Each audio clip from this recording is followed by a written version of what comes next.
No ar, tá na mesa.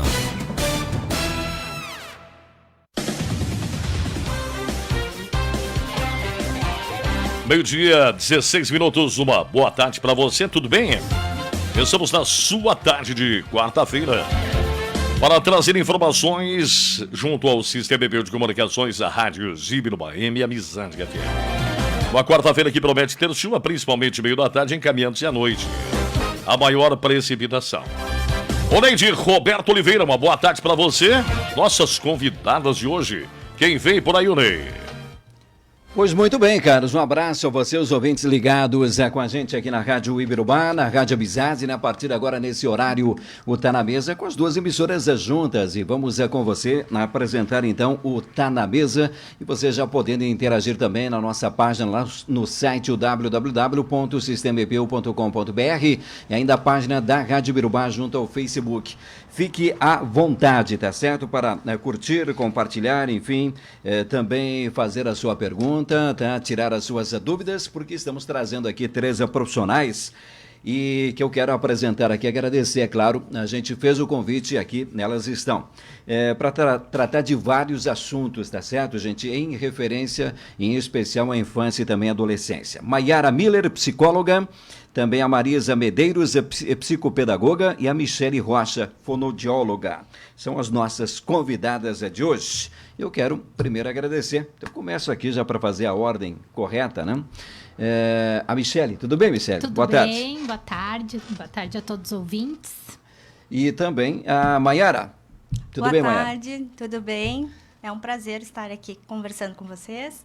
Legal. E também a Marisa Medeiros. Boa tarde, é um prazer estar aqui conversando com vocês hoje. Legal. Vocês têm hoje lá, vocês têm a clínica? Isso, a gente tem um espaço de clínica, né, multidisciplinar, a infância, especialidades da infância e da adolescência. Ah, é? Quando é que começou essa história aí? Bom, essa história começou há 8 anos atrás, quando trabalhávamos nós três em Fortaleza dos Valos. Ah, é? Né? Então, a equipe se formou a partir de um trabalho construído lá, né? E aí surgiu o desejo de montar um espaço clínico voltado para o atendimento especializado de criança e adolescente, que é a área que a gente tem paixão e encantamento de trabalhar, né? E aí nos desafiamos a buscar um espaço aqui em Ibirubá, né? Então, a Michele e a Marisa são de Fortaleza dos Valos, sim, né? E eu sou daqui. Então, nos desafiamos a buscar esse sonho, assim, né? De trabalhar exclusivamente com crianças. Aí encontramos, então, a Karine Ribas, que é a nossa dentista, né? Que divide o espaço com a gente, então, né? Temos em conjunto esse trabalho, que também tem essa paixão por atender criança, né? E aí os nossos sonhos se encontraram aí para iniciar essa trajetória da infância. Que legal. E a clínica, ela surge já 8 anos atrás? Não. Ou não? Agora mais recente? Aqui em Ibirubá desde 2018, né? A gente veio para cá daí nesse espaço com a Karine. Em junho de 2018, né? Então fechamos 2 anos e meio de clínica aqui em Ibirubá. Que legal. 13 profissionais, Carlos, que a partir de agora vão interagir com a gente aqui, Carlos. Olha, muito interessante em relação a essa situação. Gostaria de saber, primeiramente, se é grande a procura, muitas crianças necessitando esse atendimento de 3 profissionais que são referências. É um número que chega até a chamar a atenção de vocês, não? Acho que cada vez mais é uma demanda que surge, né? Porque hoje a gente tem esse entendimento de buscar por profissionais qualificados e especializados na infância. Porque é um trabalho diferente de atender adulto, né? Então, a gente precisa ter uma dinâmica de atuação diferente, voltada para a criança, com buscar essa forma mais lúdica, né? Desde o espaço todo, né? Montado para criança, a gente tem, né? Desde uma sala de espera, desde toda a organização é para criança. Elas têm que se sentir muito à vontade alcance, lá. Né? Isso, tem que já ter todo um aparato físico também, né? E outro fato também é o fato de nós trabalharmos de forma interdisciplinar. Então, isso, além de favorecer a família que leva a sua criança, e ela pode passar por nós 3, né, com atendimento ou junto ou separado, é o fato que os nossos saberes, eles se interlaçam, né? Então, a gente compartilha o nosso atendimento de uma forma muito bacana, assim, E muito essa legal. consulta compartilhada, como é que ela funciona e até que ponto ela tem, aumenta a eficácia até mesmo no... Hoje a gente tem um entendimento de olhar para a criança de uma maneira global, né? A criança, ela não é só a parte da aprendizagem, não é só o emocional, não é só a parte da comunicação, né? O nosso trabalho também depende muito de outros profissionais. Então, essa interação desde a escola, com os pais, a tatinha que cuida em casa, os avós, né? A gente precisa de todo esse arsenal, assim, para conseguir construir um trabalho que faça sentido e que a gente possa olhar para a criança num todo. Qualquer detalhe ele é importante. Num todo, né? Então, não tem... O que leva a gente, assim, a decidir sobre o atendimento compartilhado é depois de uma primeira avaliação. Se uma de nós avaliar, né, e ter esse entendimento que ele vai precisar dos outros profissionais, então faz a gente uma avaliação primeiro individual, depois... É que normalmente a criança vem para uma profissional, vem com uma demanda. Ou um encaminhamento de uma neuro, ou um encaminhamento de um pediatra, da dentista, da escola, né? Então, primeiro, ela normalmente vai chegar para uma profissional da equipe.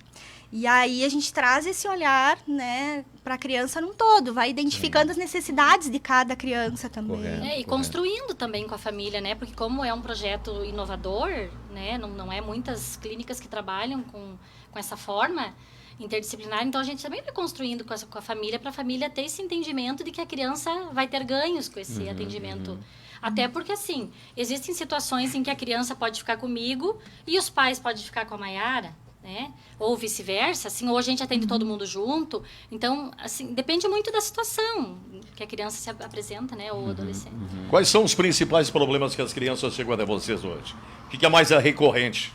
Olha, cada vez mais crianças pequenininhas, né? Quando a gente começou... acho que até a nossa própria formação de faculdade, assim, nos fazia, assim, pensar numa primeira infância lá com 4 aninhos, né? Começar a atender uma criança que já vinha com uma demanda da escola, de pré-escolar. Hoje, a gente tem crianças vindo de 1 aninho. 1 ano e meio, 2 anos, né? Essa é a maior faixa etária que vem vindo. Então, esse olhar multidisciplinar foi tendo ainda mais necessidade, porque a criança não sabe nem dizer ainda né, muitas coisas. Então, assim, passa de um olhar de alguém. Então, a gente também está se reestruturando com essa nova demanda, com esses novos pais, né, que já estão conseguindo observar seus filhos desde muito cedo. Né? Porque antes, a nossa orientação mesmo, né? Era, não, espera um pouquinho, ainda não tá falando. Não, vamos esperar mais um pouco, até 2, 3 anos. Hoje não. Hoje a gente já não espera. A gente tem intervido bastante de forma precoce, justamente para que a criança tenha mais possibilidades de se desenvolver, né? Então, a nossa clientela tem diminuído bastante de idade. Hoje a gente tem esses bem pequenininhos... a gente tem um maior número dos pequenininhos até do que dos maiores que estão na escola regular mesmo, né? E a gente fica muito feliz, né? Porque até então, quem fazia a maior parte dos encaminhamentos era a escola. Principalmente na minha área, assim, né? O da Michele, que é fono. Quando que a criança vinha para um atendimento psicopedagógico? Quando ela apresentava alguma dificuldade de aprendizagem. Mas isso lá com seus... 3 anos, 2 anos, tu já consegue perceber muitas coisas, mas infelizmente essa demanda vinha no final, quase aos 6 anos. Entrando no primeiro ano. É isso que eu digo, se apresentava lá pelos 6 anos. Lá pelos 6 anos. Quer dizer, quando entrava no primeiro ano, a escola... tipo, ligava o sinal de alerta, tem algo errado. Só que se essa intervenção tivesse sido feita antes... Antecipada, né? Sim, né? Até porque... Como acontece hoje. Como tem acontecido hoje. A gente tem as crianças que nem foram para a escola ainda. Bom, se esses de 1 ano e pouco pegaram um ano de pandemia, né? Eles nem estiveram na escola. Isso que eu ia dizer, hoje está partindo dos pais. Isso é lindo, né? E a própria pandemia fez ter esse olhar também, sabe? A gente... que foi muito novo para todo mundo, né? O que fazer no ano de pandemia, a gente também esteve com as portas fechadas no início e a gente foi abrindo aos poucos e não sabia como ia ser, né? Sim. Se readaptar, né? Isso. Então, as crianças sem aula, a gente achou que, de repente, até nem teria muitos atendimentos e foi justamente o contrário. O ano passado foi o nosso ano, assim, nosso marco. que com as crianças em casa, por vários motivos. Um, que os pais conseguiram olhar mais para os é. próprios filhos, né? Não estavam tanto na escola, então surgiram algumas preocupações. Outros preocupados que as crianças não estavam tendo nenhum tipo de estimulação, então vamos para um atendimento uma particular, atividade, né? que é mais seguro, né? A criança está ali sozinha, não tem muita aglomeração. Então, por vários motivos, o ano passado, e segue que a gente também tinha essa parada durante as férias, festas, ali, Natal e janeiro, que esse ano não teve, né? As crianças seguiram, os pais optaram por não parar. Então, assim, ao mesmo tempo que foi um ano super atípico para todos, para nós também, mas para nós com um lado positivo. Pois é, aí é a pandemia, né? Claro, ela vem e traz essa dor e esse sofrimento de todos, na realidade, né? Com Mas, ao certeza. mesmo tempo, acho que na área de vocês, e talvez vocês puderam captar isso, essa situação de os pais conhecerem mais seus filhos, né? E, eu diria, os filhos também conhecerem mais seus pais, né? Porque... Essa interação, esse relacionamento das crianças com os pais mudou, né? Nesse ano, assim, desde de tu entender, bom, como é o processo de aprendizagem do meu filho, porque eu precisei acompanhar isso, né?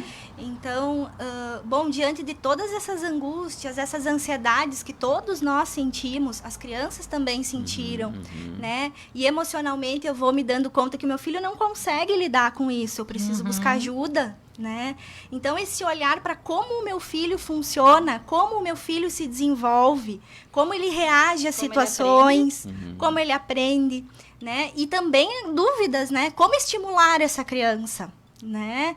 Porque muito dessa função sempre, culturalmente, se entendeu por um longo período que caberia à escola. E hoje não. Hoje não, cada vez mais essa presença é importante, essa estimulação, esse envolvimento dos pais, né? Então, a gente teve casos, assim, de pais que com dúvidas de não saber como brincar com o filho. A gente tem que iniciar um processo...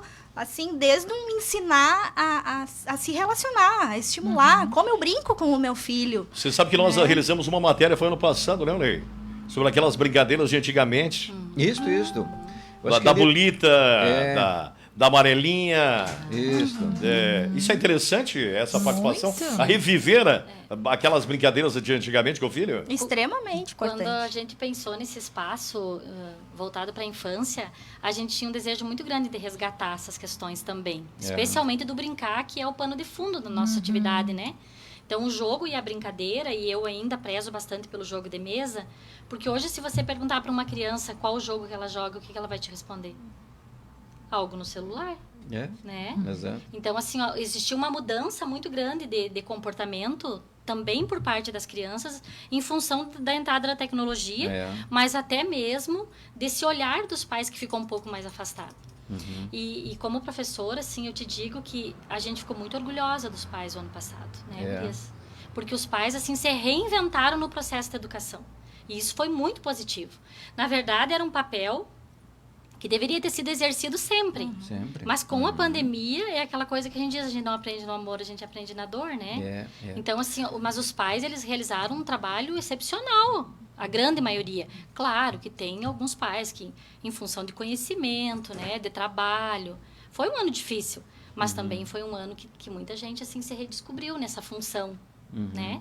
Porque ser pai e mãe é uma função, né? Claro. Também tem que entender como pai e mãe. Verdade. A Fabiana Vaz aqui está mandando um abraço para vocês aí, que você coloca aqui excelentes profissionais. Fábio, nossa parceira. Nossa parceira, Tá certo. Gente, a gente sabe que hoje as crianças, eu acho que entra na tua área, né, Maiara, das birras. Sim. Né? E dali a pouco a criança não faz, não come, sei lá, fica chateada. Por que acontece isso? O que está acontecendo com a criança quando ela é muito birrenta?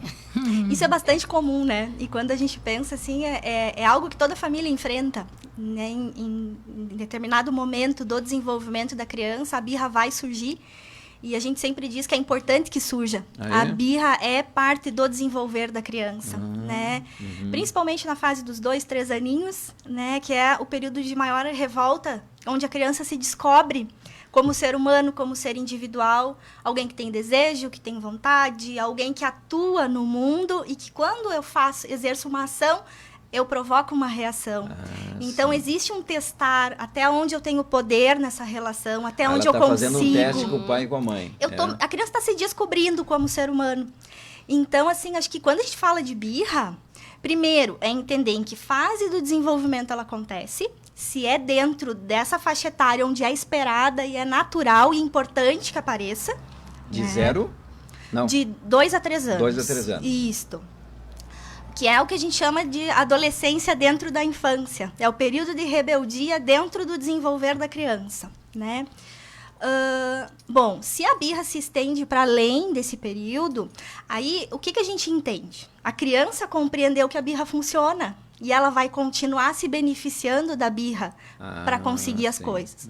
Por isso é tão importante a gente olhar assim, nesse período de 2 a 3 anos, como a família reage diante da birra.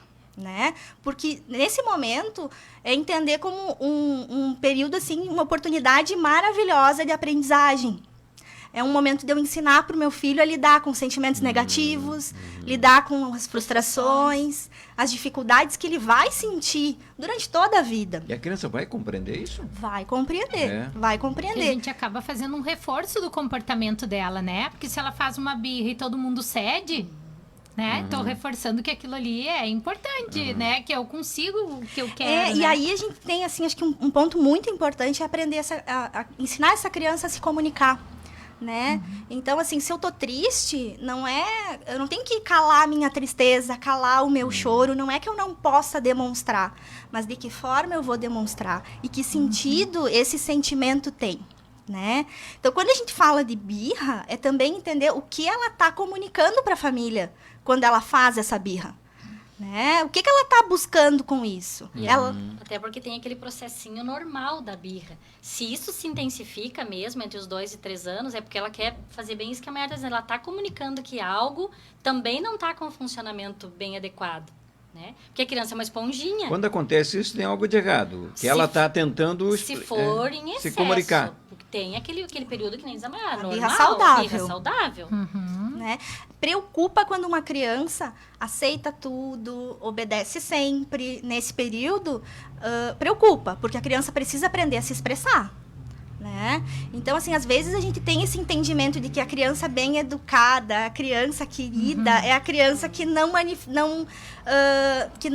protesta, que aceita colocar a roupa que todo mundo escolheu, e na escolher verdade, o brinquedo, né? E na verdade ela está desenvolvendo, ela está se descobrindo como ser humano, que personalidade eu tenho, eu estou aprendendo a me olhar, né? Como um ser individual, eu sou alguém nesse mundo e eu quero manifestar isso. Então, o apoio da família nessa hora, mas com limites, saber explicar o que está acontecendo, demonstrar que tu entende, né? Eu entendo que tu tá chateado, mas nesse momento a gente vai precisar ir para casa. Né? Então, assim, essa comunicação ela é importante. É entender que é uma desestrutura emocional. É uma confusão de sentimentos novos que a criança está descobrindo. Né? Então, não é simplesmente dizer não. Não. Não é? Não. Por que duas crianças em um mesmo ambiente, tendo a mesma educação, são crianças em estilos totalmente diferentes? Provável. Porque a gente está falando de duas crianças. Quando a gente fala de ser humano, né, nenhum é igual. Nenhum vai reagir da mesma forma. Né? Então, a gente pode ter crianças gêmeas que vão reagir diferente, tendo a mesma casa, o mesmo funcionamento familiar, a mesma estimulação, e elas vão reagir diferente. E às vezes até o fato delas terem idades diferentes também está no momento diferente da família. E isso também potencializa a birra. Né? Se existir aquela comunicação que a Mayara disse da família entender que isso é um processo normal e comunicar para a criança e ajudá-la a construir o que ela está sentindo, isso vai passar. Agora, se não tiver isso e ainda tiver uma agravante, aí a birra vai aumentar. Né? E se estende para depois. E tudo é tão complexo, né? Porque se a criança tem idade diferente do irmãozinho, ela também veio em períodos diferentes que aquela família estava passando, né? Ela... não é só ter um filho, aquele filho ele vem por algum motivo, né? Então, geralmente o primeiro filho vem naquela realização do pai e da mãe em ser pai e mãe, né? O segundo, às vezes, pode ser, né, um Pra fazer descuido, companhia fazer companhia da- pro irmão. Então, ele uhum. já nasce com uma função pré-determinada para a família. Aí tem que ver se essa criança vai aceitar essa função que já foi imposta antes dele nascer ou não, né? É. Vocês já estão 8 anos no mercado, é isso, né? 8 anos. Sozinhas mais, Sim, né? mas tudo bem, Minha então vocês equipe, sim, é. já passaram esses 8 anos, já pegaram gerações diferentes. Essas gerações que já foram denominadas de geração jeans, a geração brilhante, geração digital, a geração alfa. Vocês se depararam com essa situação, essa mudança comportamental de geração num tão espaço curto de tempo entre as crianças? Muito! Já dá para notar isso? Muito. A gente até comenta todos os dias. Hoje a gente vinha falando. Hoje a gente vinha preocupadas na estrada. A gente vem um pouco já conversando, né, Marisa? Hoje de manhã a gente já vinha preocupadas com qual vai ser a próxima, né? Porque Cada geração traz uma demanda Interessante diferente. qual vai ser a né? próxima. a né? próxima, como vai ser, Eu né? até comentava com a Michelle hoje que até uns 3 anos atrás, as crianças que vinham para os atendimentos com questões de medo, que também tudo tem a normalidade, né? Eu acho que é importante a gente falar isso. Eles tinham medo do bicho-papão, da cuca, da bruxa, né? Do Mas também os bicho pais que mora embaixo da cantavam, cama. né? Mas assim, ó, era um medo, parece que até mais Que os pais até saudável. colocaram, não vai lá na rua que o homem do É, saco vai ter que pegar, isso, né? exato. é. Mas a mudança que ele comentou é tão significativa que hoje as crianças não têm mais medo disso. Hoje É, as crianças é. têm medo da múmia, que tá no joguinho do celular. Têm medo do vampiro, que tá Zumbi. do zumbi, que tá no... Sabe? É outros medos. Medos mais tecnológicos. São medos completamente diferentes. Eu disse pra Michelle, em 3 anos mudou muito, É, né? é. Às vezes eles são atraídos pelo celular ou Claro, nas claro. redes sociais para entrar em jogos que são né, E horríveis. até né? Horríveis. essa questão do celular dificulta o controle do que a criança está assistindo também, né? Ou está tendo acesso. Porque hoje a gente vê bebezinhos com aquele dedinho assim que corre rápido na tela de uma forma impressionante, né? Então, tu trocar de vídeo, tu acessar um outro conteúdo é muito rápido e muito fácil, né? Então, esse controle, esse cuidado, ele é cada vez mais importante, né? Sem falar Antigamente, da questão do pra ligar excesso, a TV, né? tu ligava e podia ir lá para a cozinha que não Voltar. tinha, Não tinha ligado. era a válvula, né? E assim, todos assistiam, todos, né? Todos estavam vendo o que a criança estava sendo exposta. Mas Vocês gente, acham que só de uma curiosidade, Vai, você cara. cantou aqui o Nana Nenê, que a Cuca vem pegar, né?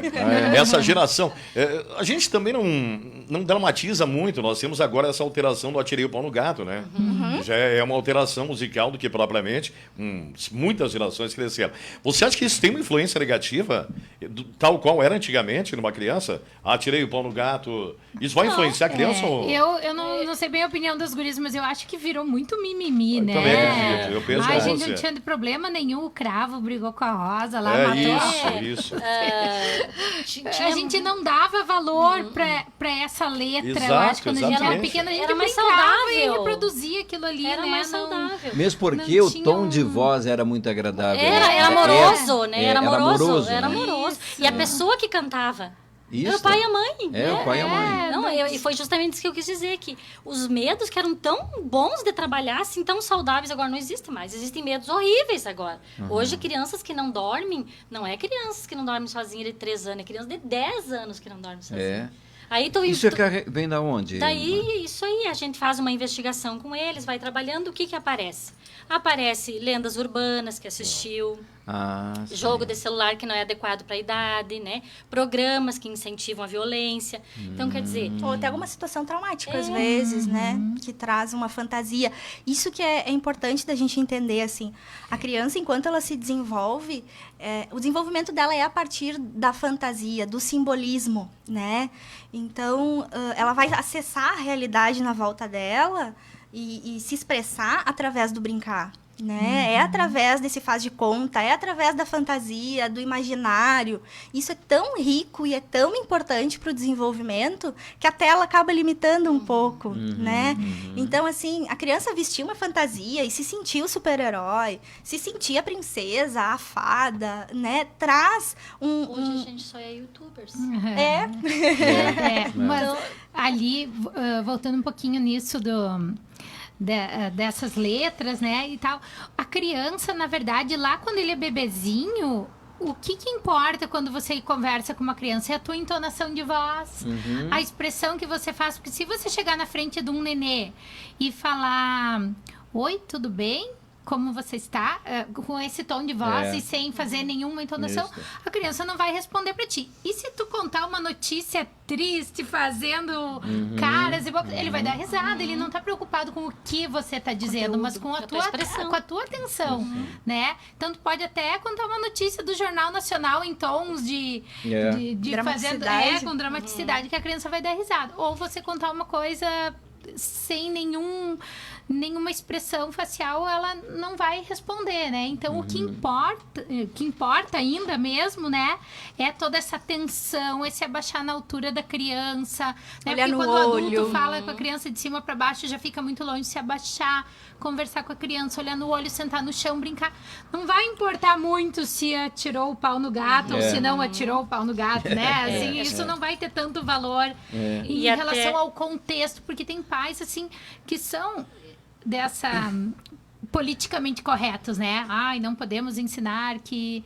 Né? A gente não critica, cada um tem a sua opinião, mas é tão mais importante todo o Contexto, restante né? do contexto. Assim, de nada né? adianta o pai ou a mãe tá cantando uma música politicamente correta sem estimular essa criança. Sim, Então, Sem ter o afeto, né? Então, o importante, sim, é a gente entender que o tempo todo que tu tá com uma criança, tu tá expressando algo para ela. Mesmo que não seja direcionado. Mas tu tá estimulando ela de alguma artista mãe, forma. artista pai, né? O teatro, aquela coisa de a interpretação, E né? tá estimulando tanto pro lado positivo quanto pro lado negativo também, né? É. Por isso a Aliás, gente- aliás, só uma curiosidade em relação a isso, agora a senhora fala extremamente importante também, pois a gente às vezes se depara, eu tenho lá uma princesinha de 8 anos, aí você liga a TV, você fica acompanhando algumas situações em certos horários, aquela situação do casamento de pessoas do mesmo sexo, por exemplo, aí vem aquela tradicional pergunta, como é que eles estão juntos? Eles podem viver essa situação? Nos colocando diante de toda a experiência que a gente tem hoje, nessa tão falada igualdade de condições, absolutamente nada contra, não é mesmo?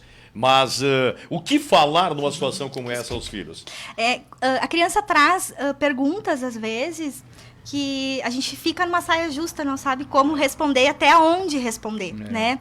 Então, assim, nesse exemplo que tu citou, eu acho que é realmente colocar como é uma realidade do mundo hoje, né? Hoje, pessoas do mesmo sexo podem assumir um relacionamento publicamente, né? Anos atrás isso era muito mais É difícil. o mundo que ela vai encontrar ali na É o frente, mundo que ela né? vai encontrar, né? Então ela vai se deparar com situações onde ela vai ver pessoas do mesmo sexo se relacionando.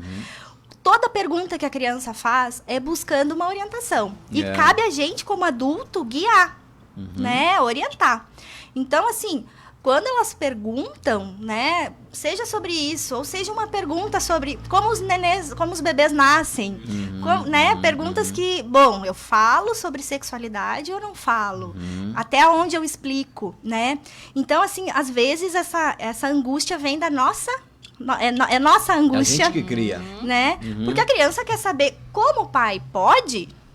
Pode, minha filha, pode. Hoje pode. Né? Então, assim, tu vai respondendo conforme a demanda da criança e conforme for surgindo a curiosidade. Às vezes a gente quer dar o passo lá na frente e a criança não quer saber daquilo.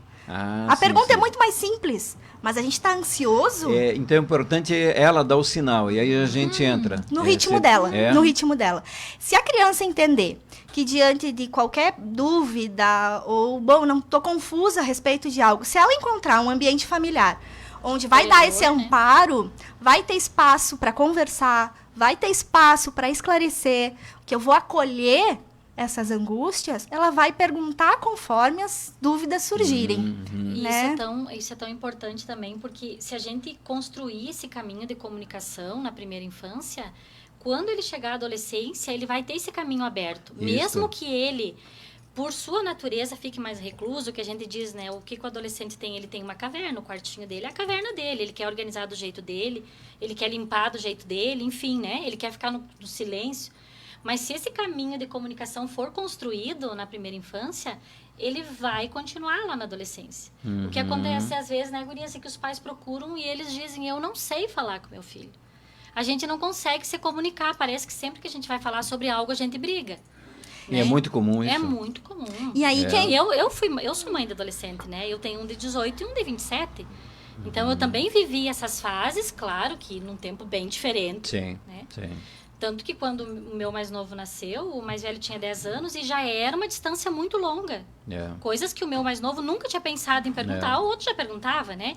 Então, eu acho que esse caminho de comunicação, ele se estabelece muito desse jeito, assim, quando a gente Desde acolhe, a gestação. né? Desde a gestação. Acolhe, né? conversa. Se a criança pedir a nossa opinião, a gente dá, né? A gente não pode dizer, não, eu não tenho. Não, eu tenho a minha opinião sobre esse assunto, é essa. Isso. Mas o pai respeita, a mãe respeita, né? Ensinar esse processo desde pequenininho para eles. Porque a criança não tem preconceito, né, gurias? Nós temos certeza disso. Às vezes está mais na cabeça da gente. Deixa eu só mandar um abraço aqui, o pessoal está participando com a gente aqui na página da Rádio Birubá junto ao Facebook. Se tiver alguma dúvida, pode pedir, porque as meninas estão prontas aí para tirar qualquer dúvida, tá, pessoal? A Roseli Iker, grande abraço a essas profissionais. Meninas, vocês são show, olha aí. Que legal. Parabéns a essas profissionais, fazem um excelente trabalho, muito contribuem na educação, principalmente as crianças com alguns distúrbios que não são normais. Elas merecem nossa consideração. Um abraço a todos. A Ana Rita Faco. Joia. Obrigada. Ela é da Fortaleza ou não? Vamos falar de fé. A gente hoje nota, inclusive, eu faço uma meia-culpa também em relação a isso, quando a gente trata isso pro nosso lado também de pai de educadora, um tanto quanto, digamos assim, não efetivamente uma participação na vida religiosa da criança. O quanto isso é importante, você falar de fé, você tratar, você falar da Sagrada Palavra. O quanto isso é importante na formação do caráter de uma criança? Porque você vai, de repente, dar uma cruzada em igrejas, né, em missas. Cada uma vai ter, de repente, uma opinião diferente aqui, mas eu vejo, assim, acredito que as gurias também vejam, que como a gente preza pela saúde da criança, primeiro a gente é profissionais da saúde, né? Pela saúde da criança, a saúde não é só um estar sem nenhuma doença, né? Não é só estar se desenvolvendo com o peso ideal, a altura ideal. Né? Também uma tem todo o legal, emocional. Né? E o espiritual. E o espiritual faz parte desse desenvolvimento, né? Sadio de qualquer ser humano. Então, eu vejo assim que quando esse lado que tem que ser trabalhado pela família, né? Vai seguir muito o que a família acredita, pelo menos quando são bem pequenos. Se não tem esse lado, em algum momento ela vai precisar, porque a gente é um equilíbrio, né, para ser saudável. A gente tem o bem-estar físico, a gente tem o bem-estar emocional e tem o bem-estar espiritual também, porque uma certa fase da vida a gente quer alguma explicação, né? A gente quer alguma coisa além. Então, eu acredito assim que se a família traz isso independente de religião, né? Independente de religião, tem esse momento, passa essa que existe essa força maior, seja indo numa missa ou num culto, ou tendo um momento em casa, hoje em dia a gente fala muito em gratidão, né? Você fala, ter um momento assim que tu possa olhar para tua vida e ver refletir. Quantas coisas boas você tem, né? Isso vai fazer parte desse desenvolvimento, né? Mas que hoje em dia também a gente percebe a falta, ausência, né? Disso.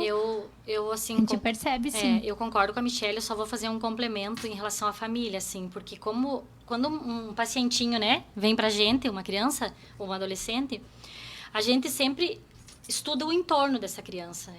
A gente tira um pouco o foco da criança, porque quando uma criança vem, o pai diz, ele tem um problema, né? Ou seja, de comportamento, de aprendizagem, de fala, de comunicação, enfim. Então, a gente tira um pouco o foco da criança e olha para o entorno, para ver como está o entorno dessa criança. Porque se é uma questão emocional, a criança só está gerindo um pouco do que ela está vivendo também, né? Sim. Mas, assim, reforçando a fala da Michelle, como eu fui professora, 33 anos... Tem coisas assim que a gente acredita como educadora, inclusive em relação à fé. Por exemplo, muito bem paga, inclusive, né? Você me falava antes. Como eu sou municipal, né? Eu me reservo um pouco. Mas eu sei da luta. Então, assim, tinha questões de aprendizagem que eram ensinadas pela criança. Quando a criança chegava na escola, ela sabia a hora, dias da semana, ela sabia calendário, ela sabia muitas coisas básicas, ela sabia fazer cálculo, né? Aprendia os famosos cálculos de cabeça, aprendia com quem? Com o pai e a mãe. Inclusive a questão da fé, né? Se aprendia a rezar, agradecer antes da refeição, ir numa missa, num culto, com a família. Sabiam orações de cor, Sabiam né, orações de cor, né, justamente. A gente não aprendia na catequese, a gente já vinha pra catequese com tudo aquilo, né? Então, se perdeu um pouco isso. A gente tem, assim, rebuscado isso, sabe? Trazido de volta isso. Em função do quanto que a gente acredita que é importante o seio familiar estar preparado também nessas questões. Né? E quando a gente fala de fé, eu acho que também um dos grandes conflitos nas famílias é que à medida que os filhos vão crescendo, eles nem sempre vão seguir o mesmo caminho da família dentro da fé, né? Então, como a Michele disse, assim, isso pode ser através da escolha religiosa, mas isso também pode vir de outras formas, né? Sendo que tu tenha um momento onde tu te conecta contigo mesmo, onde tu agradece, onde tu pensa sobre a forma como tu tá conduzindo tua vida, né? Então, principalmente durante a adolescência, tem essa questão também, às vezes até para confrontar a família, né? Mas é importante na construção das pessoas, da gente como ser humano, ter esse espaço, né? Então, pode ser através de uma escolha religiosa, de uma igreja, ou através de outras formas, né? De acreditar, né? E esse afastamento na adolescência também pode acontecer nesse sentido, né? A adolescência é uma fase que eu digo que é um quebra-cabeça, ele se desmonta, né? A gente monta o quebra-cabeça quando a criança nasce. Depois ele se desmonta na adolescência. Ele vai montar, né? Ele que vai montar sozinho. Então, o jeito como a gente constrói até ele chegar na adolescência tem um significado muito importante. Então, eu uso um exemplo, assim, bem prático. Quando a gente nasce, né? Quem constrói o nosso quebra-cabeça que veio com as pecinhas tudo separado? Pai, a mãe, os avós, a Dinda, né? Aquelas pessoas mais próximas. Daí ele fica montadinho um tempo. Quando a gente chega na adolescência, vem um vendaval, desmonta tudo e ele vai montar. Se isso foi construído, ele pode até se afastar um pouquinho desse caminho, mas ele volta. Ele volta, né? Isso eu aprendi com uma grande amiga e eu tive essa experiência na prática. Ele vai se afastar normal, porque ele tá nessa fase, né? Maior de autoafirmação. Se descobrir. Se descobrindo, querendo saber quem ele é, que jeito que ele vai agir, os amigos dele são diferentes. Mas depois ele volta, porque daí ele vai montar esse quebra-cabeça de novo. E depois lá na terceira idade vai se desmontar de novo, olha só. E tem na questão da fé muito também a questão do exemplo, né? A gente não adianta depois, como pais, querer que os filhos façam uma coisa que ele não vê os pais fazerem, né? Eu quero que vá na missa, mas eu nunca vi a mãe e o pai na missa, né? Os pais querem que os filhos leiam livros, mas nunca enxergou o pai e a mãe lendo um livro, né? Então, também questiona o uso do celular do filho com o celular na mão, né? Isso. Faça o que eu digo, não faça o que eu faço, e né? tem muita questão do exemplo. A gente que vem de cidade pequena sabe, né? Aquela... Fortaleza, eu não sou natural de Fortaleza, né? Sou de Cruz Alta, mas também, assim, a gente tem uma... origem de etnia italiana que é muito forte, né?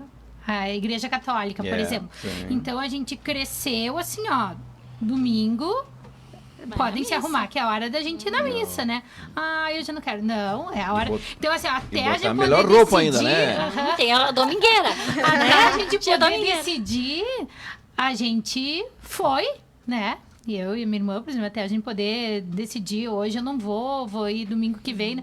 E depois a gente fica meio com aquela sensação assim, faz tempo que eu não vou na missa, né? Assim, parece que a gente construiu aquilo, assim, fica com aquela cobrança pra gente mesmo. Porque hoje em dia a gente é adultas, né? E quando então, surge um problema, invoca quem?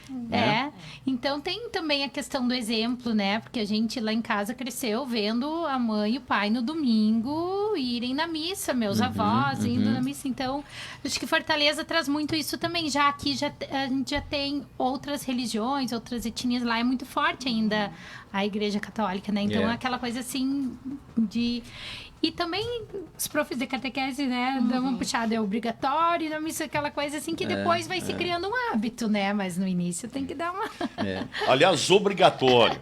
A gente, quando então os filhos vão lá, A gente os obriga naquela situação, ó, vai lá dar um abraço naquela tia, mesmo ela não querendo. E ela vai toda, vamos lá então.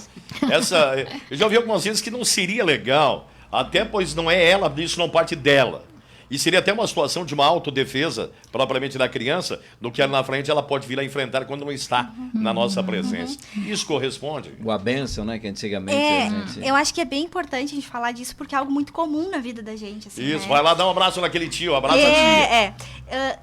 Quando a gente... pandemia salvou um pouco, né? Isso. Bem lembrado. Mas assim, eu acho que é entender o que a gente está construindo na criança. Exato. Né? Se eu estou construindo aquele sentimento de que eu preciso abraçar todo mundo, eu preciso beijar todo mundo, bom, isso também expõe a criança a alguns riscos, exato. né? Agora, ensinar, cumprimentar pessoas próximas, né? Bom, eu posso até respeitar se a criança não quer ir dar um abraço, um beijo, mas tu vai cumprimentar as pessoas, né? Então, assim, acho que como tudo, né, na vida da gente, é um equilíbrio, é entender esse equilíbrio, né? Então, eu não posso entender que, bom, uma criança educada é aquela que cumprimenta todo mundo, porque, bom, quando ela não tá diante do meu olhar, ela vai entender que ela precisa. E aí a gente expõe algumas situações até de risco de abuso, né?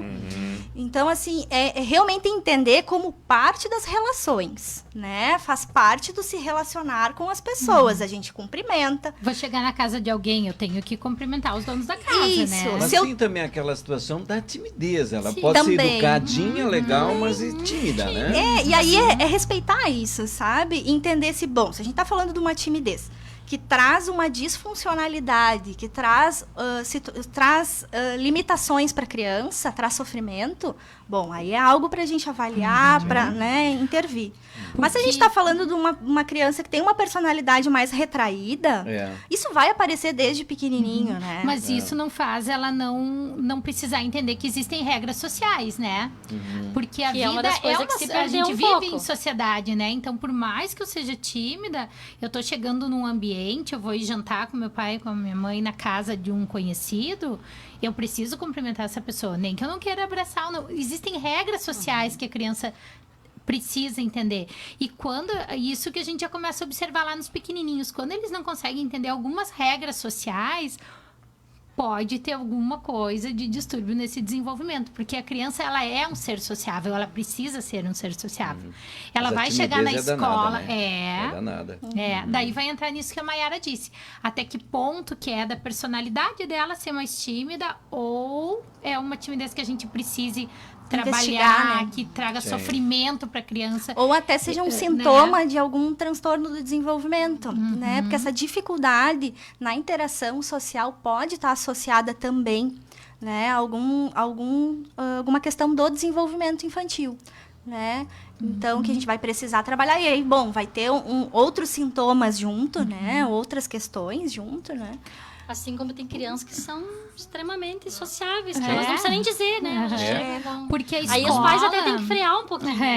Então, assim, por isso como que a Mayara escola fala de ela é equilíbrio. um ambiente social, né? Eu preciso respeitar regras, né? Eu tenho que sentar na hora que tem que sentar, eu preciso ir no recreio na hora que é no recreio, eu só vou comer na hora que é do lanche, né? Eu tenho que respeitar regras na escola também. Como esse ano, voltando para a pandemia, não teve isso, muitas crianças se desregularam nessa parte de regras sociais, né? Porque tem crianças que a gente ouviu falar e viu assim, que usou pijama a quarentena inteira, né? Não precisou sair de casa, então podia comer a hora que queria, porque não tinha horário de ir na escola, podia virar a noite inteira assistindo televisão. Em alguns lugares se desregulou tudo, né? Tudo que eram regras, né? Que a gente impõe e flexibiliza um pouco no final de semana ou numas férias, mas aconteceu um ano todo. Tanto que né? tinha crianças que diziam todo. que não queriam fazer as atividades porque estavam de férias. Eles não estavam na escola, né? Qual é a lógica do pequenininho? Se eu não vou na aula, eu tô de férias? Exato. Então, existem regras que a gente precisa, né? Gente, olha, conversando aqui, é muito legal a história, o assunto, e tem tanta coisa que a gente, infelizmente, não vamos nem conseguir colocar tudo em pauta, né? Uma semana falando. Vamos ter que trazer vocês mais seguido aqui. Mas é extremamente, além de tudo, como é importante, né? Como a gente parece estar no fio da navalha, né? De lidar com os nossos serizinhos, né? E aí eu pergunto, será que agora a mulher ficar grávida, será que não tem que passar por eu não digo uma faculdade, mas sei lá, acho que deveria... Uma escola de pais. Exato, cara, mas veja só o tamanho da responsabilidade, né, não, gente? Não é simplesmente, tô grávida, assim, vai nascer, que beleza, bonitinho, fofinho. Enquanto não é né? Bonitinho. Não, e assim, até o quanto interfere na criança esse entendimento de como eu me sinto como mãe, como eu me sinto como pai, né? E realmente... se eles falharem, o preço vai ser muito caro, e assim, lá na frente, né? não existe uma educação sem erros. Eu acho que também é importante tirar essa culpa. Claro, a perfeição não. Né? Mas nenhuma regra, né, de educação. Se existisse, seria muito fácil, né? Você faz padronizava, isso, né? E pronto, e aí né? a gente volta à pergunta de antes. Bom, eu tenho duas, né? Como que duas crianças no mesmo ambiente funcionam diferentes, né? Bom, cada filho vai ter uma demanda diferente. Por mais que eu tenha sido um pai ou uma mãe que deu conta dentro da educação de um filho, na do outro pode ser que não caiba, né? Vai me exigir diferente. Então, essa construção de ser pai, de ser mãe, ela é constante, ela é o tempo todo.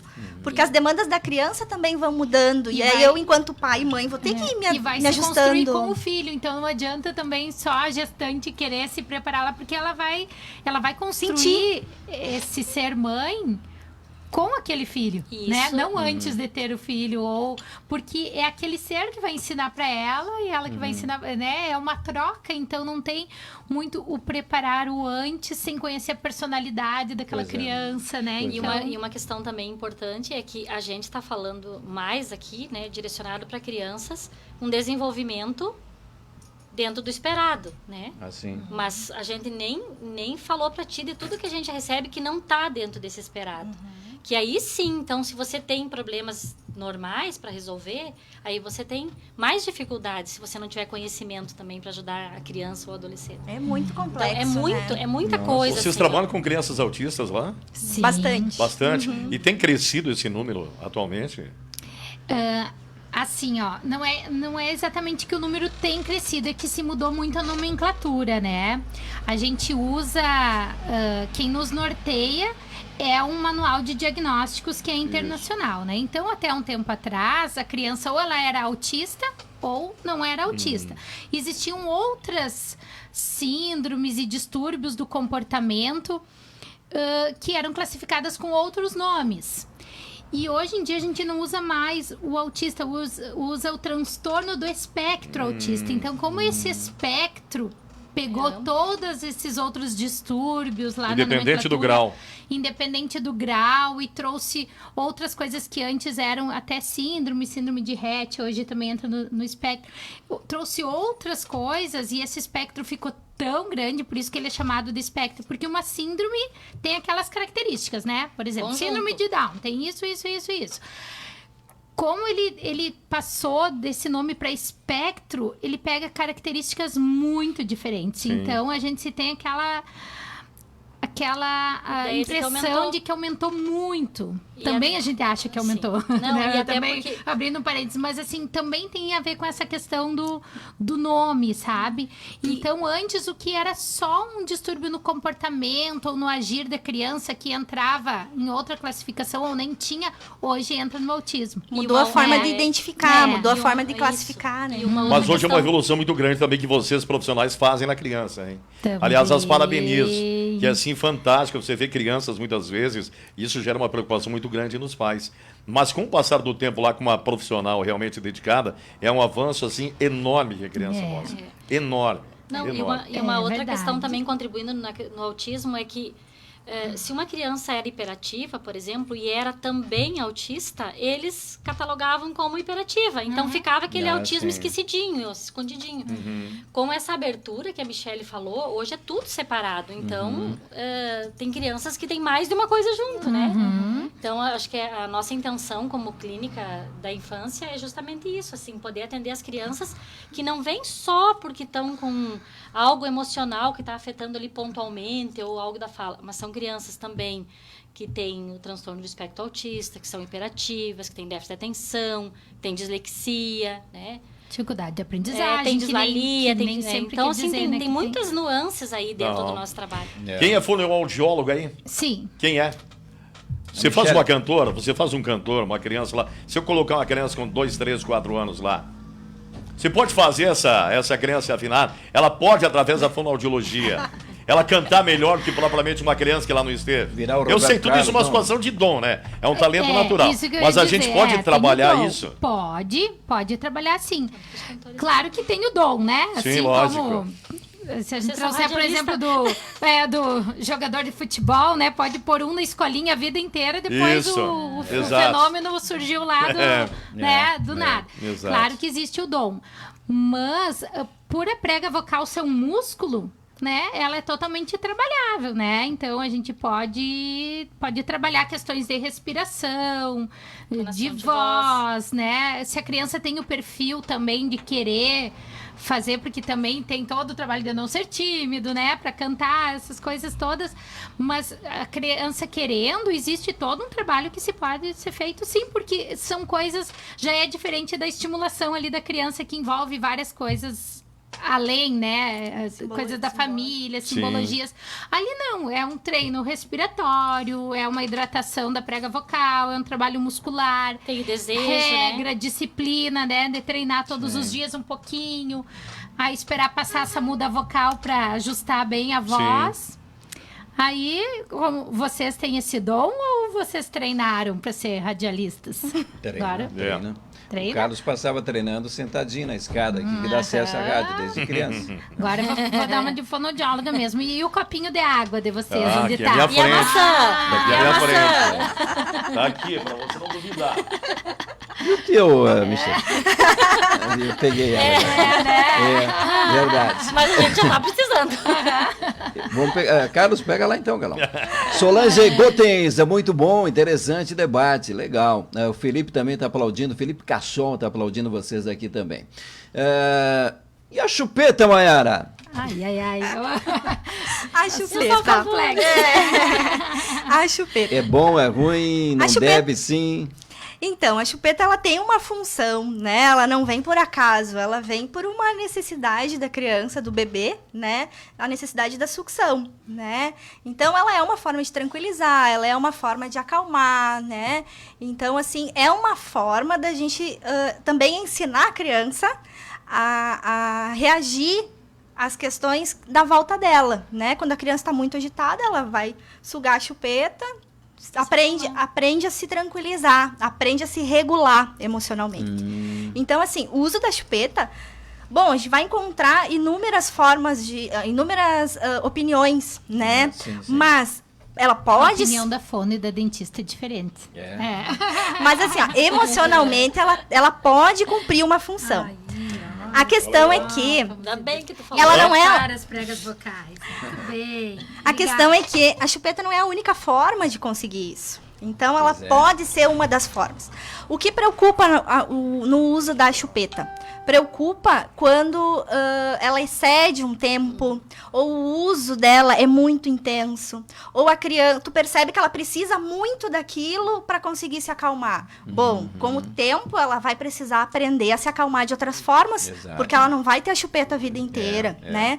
Então, sem falar das alterações fisiológicas que vai trazer, que nem a Michelle diz, a fono e a dentista vão ter esse olhar também, né? Para o desenvolvimento oral. Mas, emocionalmente, ela cumpre uma função. Mas não é a única forma. Então, se a chupeta está trazendo atraso de fala, né? Porque impede a comunicação quando eu tô com a chupeta na boca, né? Então, assim, como tudo, é equilíbrio. Então tem que chupar só até os 2 anos. É até os 2 anos. Ou não usar. Ou né? não usar. Porque é isso, se a criança encontrar outras formas de manifestar esse sentimento, Pode ser um paninho, pode ser um naninha, pode ser um ursinho. Hoje a gente tem aqueles polvinhos que muitas mães usam, compram o polvo de crochê, né? Que também a criança fica agarradinha desde bebezinho. Na verdade, a chupeta ela é um objeto de apego. Esse objeto de apego, aí assim, dentro do desenvolvimento é importante que a criança eleja um objeto de apego, que é onde eu vou buscar a minha segurança, é onde eu vou buscar amparo quando eu não tenho a mãe grudadinha comigo. E é um pouco cultural também, né? Então, assim, claro, né? É a forma que a gente aprendeu também a acalmar a criança. Só que eu posso ensinar de outras formas. Disso, né? Eu posso acalmar, eu posso trazer amparo de outras formas. Esse objeto de apego não precisa ser exclusivamente a chupeta. Se for a chupeta, importante ir pensando essa retirada o quanto antes, porque por quanto mais tempo a criança usar, mais questões fisiológicas, atrasos de comunicação, de fala, da formação dentária, né? Tudo isso vai interferir. Então, assim, é avaliar esse equilíbrio. Né? E isso não vai só com a chupeta, né? A mama não, né? A teta não tem problema, pode ficar à vontade. Tem também? Tudo que você perguntar vai ter. Gente, tem um tempo. Eu mamei até os 6 anos da minha querida mamãe. Tem um tempo. Emocionalmente vai ter umas questões, mas fisiologicamente é fundamental. Quanto mais tempo mamar no peito, pro crescimento facial... Né? Mas isso quanto mais tempo, não é 6 anos, né? Mas eu era grandão. Aí é muito. Muito exagerei, então. Mas isso vale pro mamar na teta, vale pro biquinho, pra mamadeira, pro dormir junto. Pra tudo vale esse tempo, uso da fralda. Tudo tem o tempo. É que, na verdade, tudo isso são recursos que a criança precisa para passar por aquele período de desenvolvimento. Quando passou desse tempo, se torna um problema. Né? Começa a trazer atrasos, começa a interferir no desenvolvimento. Então, assim, tudo que for em excesso vai ser ruim.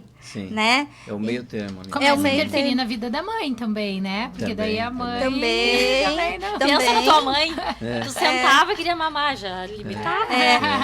Então, assim, acho que se a família optar pelo uso da chupeta como uma forma da criança se tranquilizar, né? É válido, é cultural, que nem a Marisa disse, mas... Bom, se eu optar pelo uso da chupeta, eu também vou precisar pensar nessa retirada, né, o mais rápido possível. Porque eu posso substituir por outros objetos, né? Eu posso substituir por uma bonequinha, eu posso substituir pelo naninha, A criança pode se sentir amparada e segura de outras formas, né? Além da chupeta. Sim. E organicamente a criança não precisa da chupeta. Né? Para o desenvolvimento do rostinho dela, não precisa. Se a criança mama no peito, pelo contrário, ela não precisa. Então, se os pais fizerem a opção de não oferecer, tá tudo certo. Tá tudo certo. Evita-se um problema lá na frente, né? Ou não, porque também vai depender um pouco da personalidade. Não precisa estar no carrinho de compras, então. Né?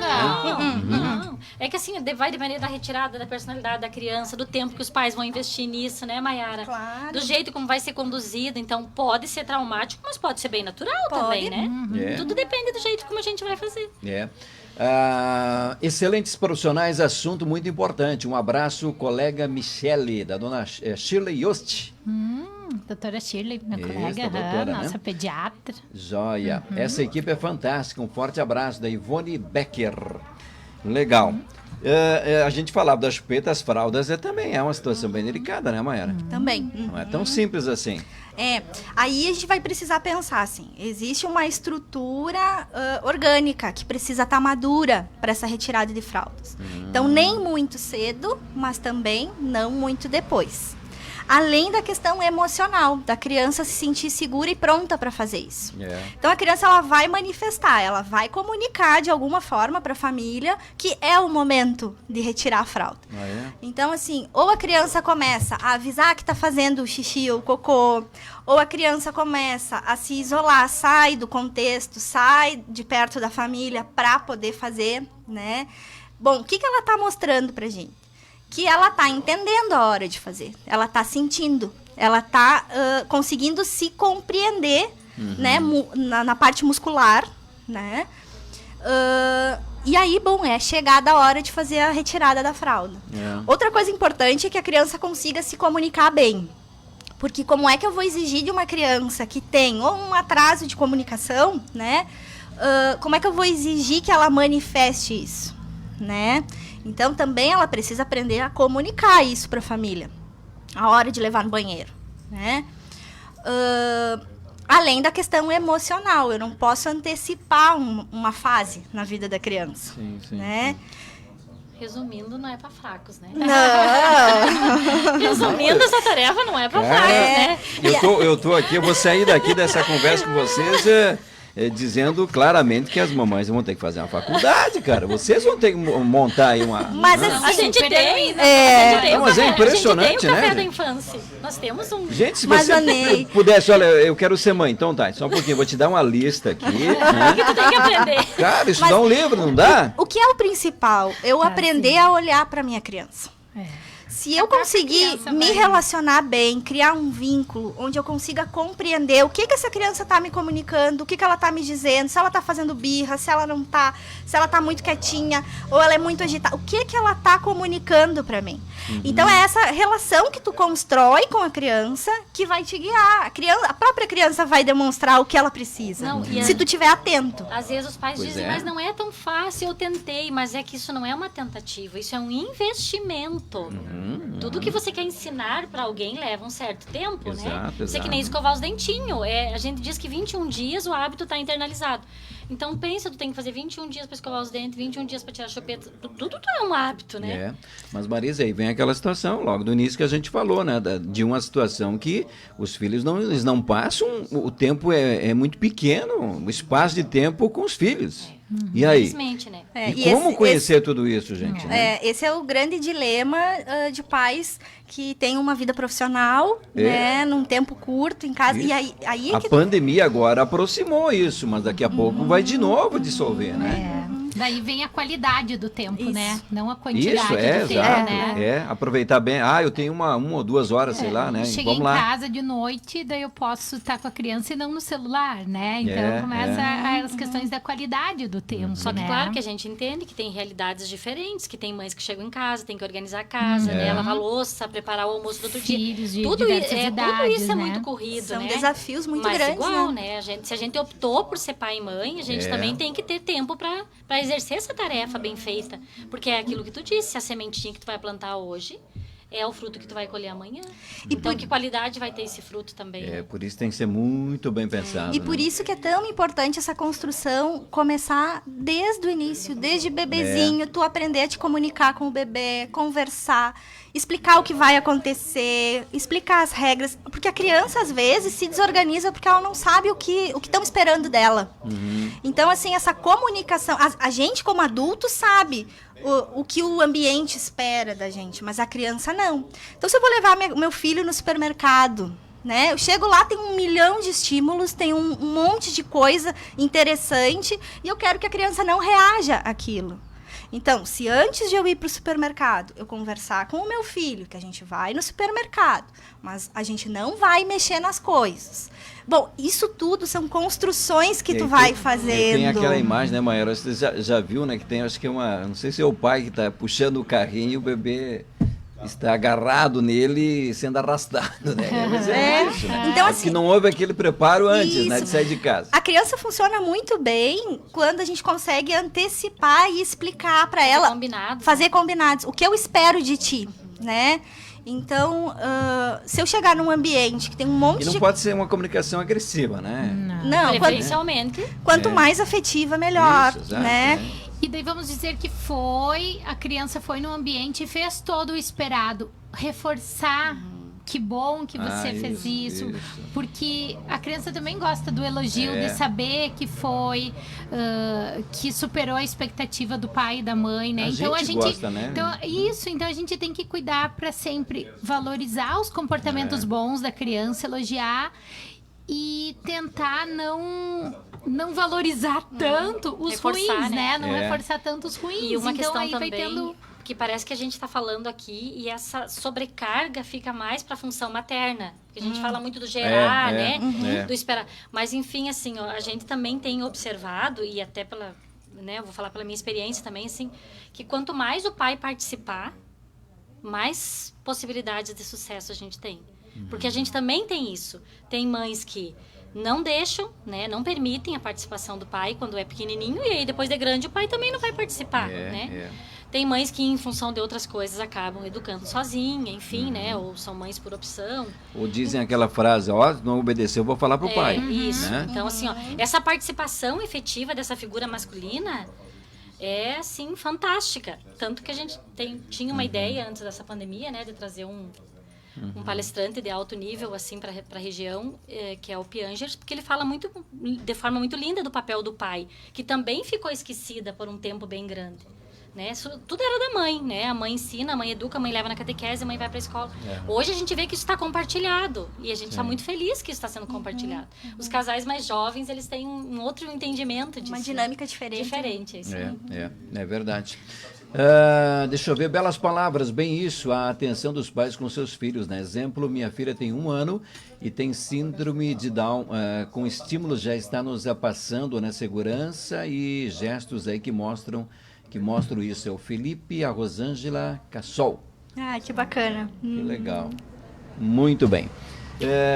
Gente, 13 horas agora 20 minutos. Olha só como o assunto é bom, ele passa, né? Ai, queremos muito mais. E a gente precisaria mais umas 3, 4 horas aí, né? Com certeza. Mas é bom fazer fracionado, que daí as pessoas... Isso, é verdade, né? Vocês vão ter que voltar, com certeza, viu, bom, meninas, tá? voltaremos. A gente volta. Eu só preciso, assim, parabenizar realmente vocês. Eu até queria, antes, eu tava com uma questão aqui, eu acho que é para você, viu, Michele?